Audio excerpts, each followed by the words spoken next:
Welcome everybody to the SOS podcast. I am your host, Michael Nijmeh, and today I'm be discussing the recent news we've got and some very serious events that have occurred in the community, especially the sweeps that occurred recently. Again, I am your host, Michael Nijmeh. With me is my co-host, John Betts. Say hello to everybody, John. Hi, everybody. Well, so we want to start off with recent update. I know we haven't recorded in a while about what we've been up to. Sorry, I've been involved with a lot of schoolwork, and John has been very busy himself. You want to talk about what you've been up to, John? Oh, I guess just Amanda and I are kind of planning this little sort of celebration because we've been together for 10 years. So we've been Congratulations. sort of thinking That's about good. that right now. Nice. Like a little party plan. Awesome. Yeah, and then I went out with our group last week.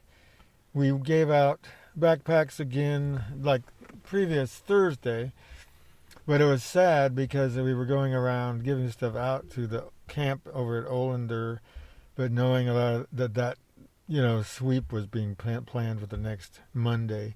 So anybody we saw, we try to make sure they'd heard about the sweep. And a lot of them hadn't even heard about it, That's sad. Yeah. But I mean, if you want to know, for our listeners that don't know, but John, every Thursday, right? You go Yeah. out and he gives backpacks to a lot of people in a lot of the encampments, the unhoused encampments, and he helps them out. Was it like food, water? Yeah, we bring food. That city of San Jose provides this food for any group, active individuals or groups that want to. If you were interested, you could call up the city. I think it's sort of under the housing department in their homeless sort of help category. But it is nice that they do that. So once a week, our group gives out 100 or even 125 meals. Okay, so back to some more SOS related news. I know our group for the past month has been recently working with another subdivision of Sacred Heart, and that is Shack. Shack's been helping out a lot recently with SOS, and I don't know really. I know some about them because I only worked with them briefly, but I know John has some news and updates about them, and he can discuss that, John, if you want to talk about Shack. Well, I guess I've known of that group for a number of years, and I even sometimes Amanda and I attended some of their meetings, or some of them to have big events, try to educate the public all about the new developments, in trying to fight for more tenants' rights and that kind of thing, plus trying to promote more low-income housing to be built. So they promote that kind of thing too. Nice. Yeah. But now I guess they're really getting involved in the fight to try to stop evictions right now, currently, because of the COVID thing and everything. So that's good. We're kind of teaming up to try to, get reach out to various people of our officials and see if we can get answers and try and get them to stop. I think it's really big that that I feel like the more the merrier. We're a small group right now, and the more people we get to help, the more groups we can get to help. The better we get, the more reach we can get, and the more serious the city thinks we are about this. Yeah, I agree too. And so, a few years ago, the big deal was this thing called bridge housing, which was this change of housing laws so that when there's an emergency need for like housing for homeless people, then it was allowing that a lot of buildings that would have been considered substandard before now could be allowed, and allowing to build shelters and there's supposed to be a whole bunch of different types of non-standard types of buildings that were going allowed to be built. So tiny homes kind of come under that category. And so they were really pushing a lot for that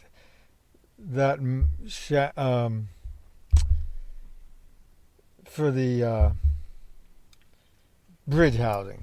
But the thing is, we always felt like there was something slightly wrong the way it got initiated into the state bureaucracy law, where they had the thing, you could okay all these substandard type buildings for people to be in, but only if they were signed up for permanent housing.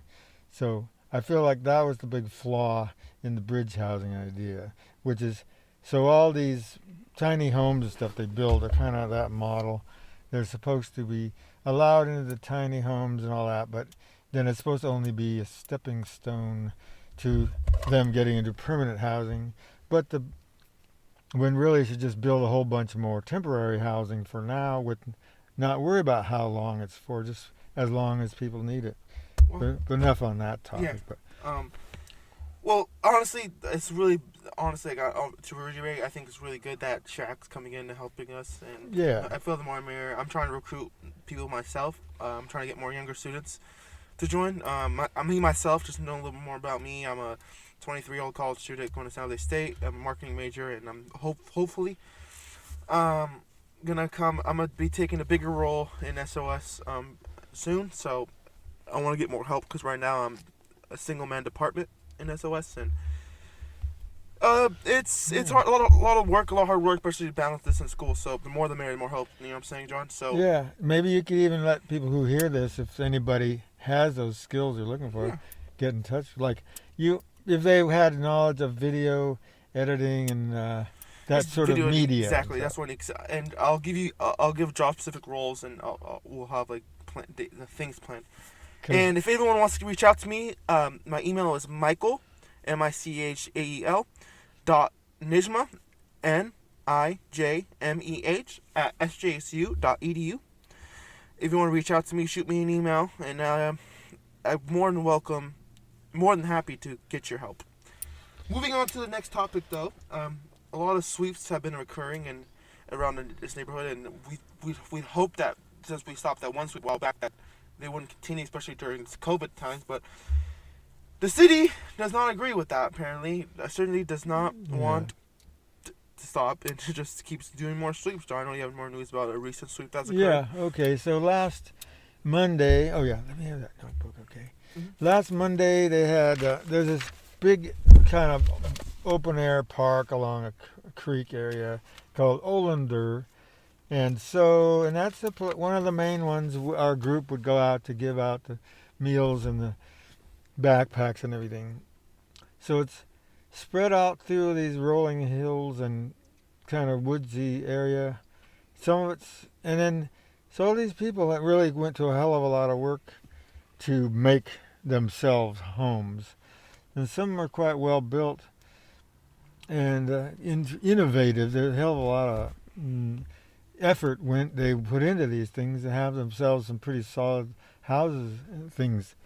But now, so that last Thursday, we went around one more time giving the people food and supplies, and then having to say, I hope they're planning to sweep this next week.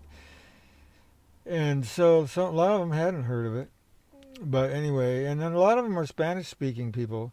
So when they posted the sweep, they only posted in English also. Which is very messed up, because we know there's a very big Hispanic community, especially a huge portion of the unhoused community are minorities. So to only put English is very disrespectful to those communities. Yeah, it's totally arrogant.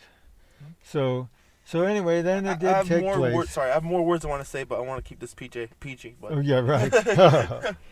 So they did do it this last Monday. I didn't get to be there in person, but several people I know were there.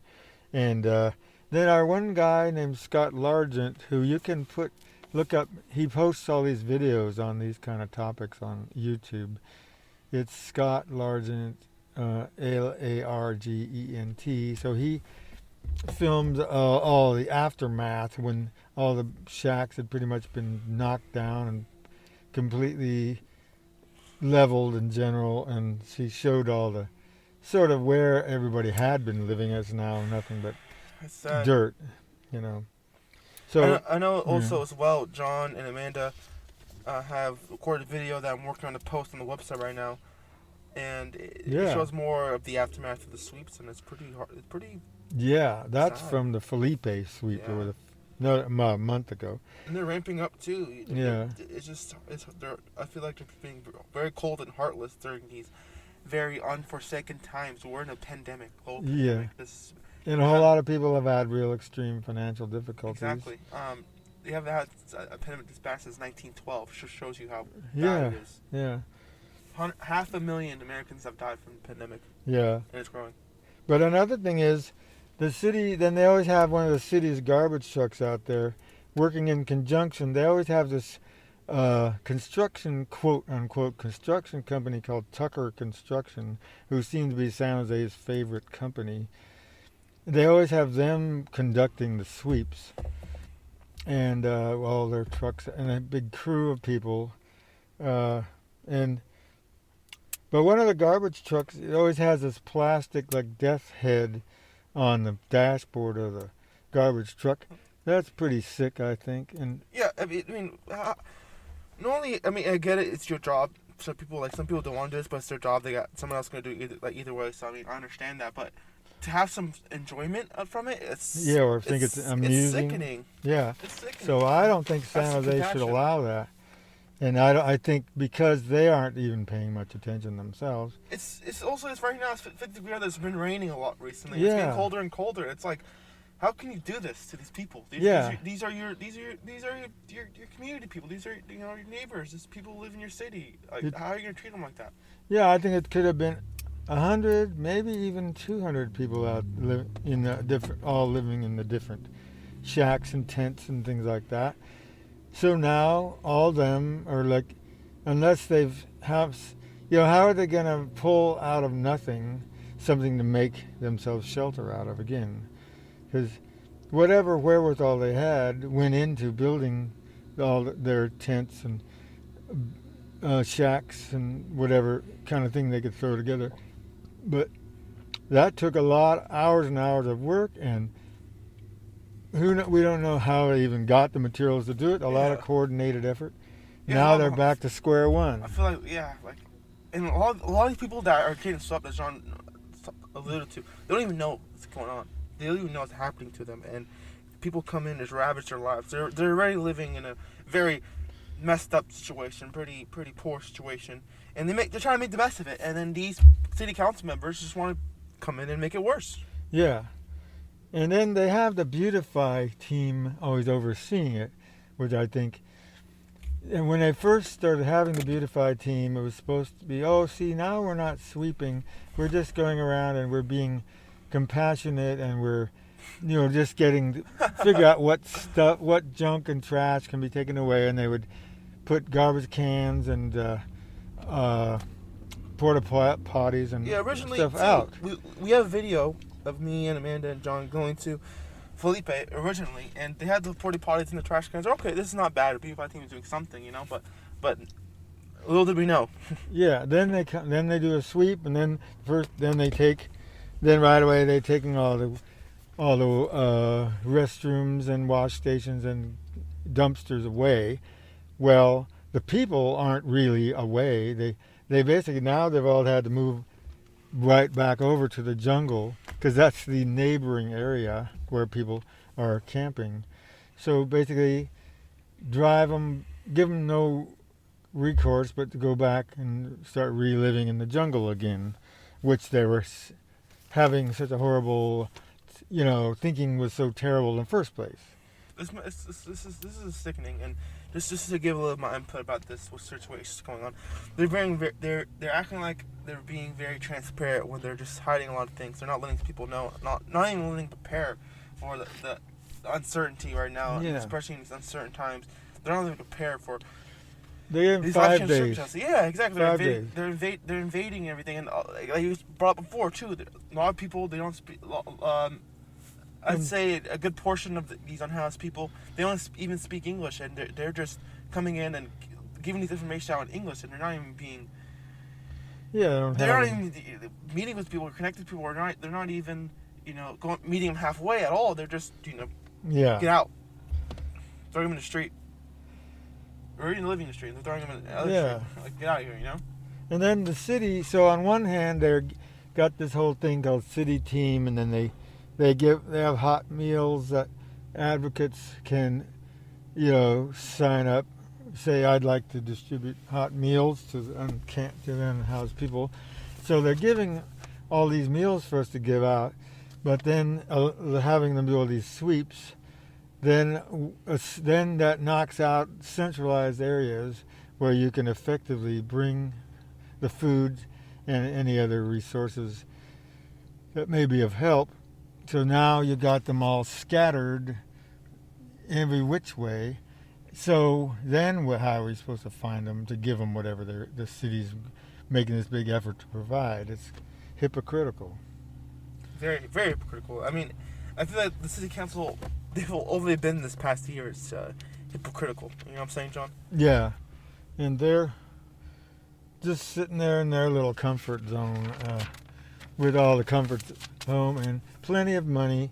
They can do anything they want. They probably all go on vacations all over the place. And they're, prosperous as hell. Very, very ignorant people, these guys. They're very ignorant, and they don't understand the struggles these people go through. They don't understand what's going on. They just plan and have these beautiful ideas. Yeah, and basically it's punishing suffering people. And I hear another thing they're doing. It's just honestly, sorry, if I got one comment, John, I People, apologize. yeah.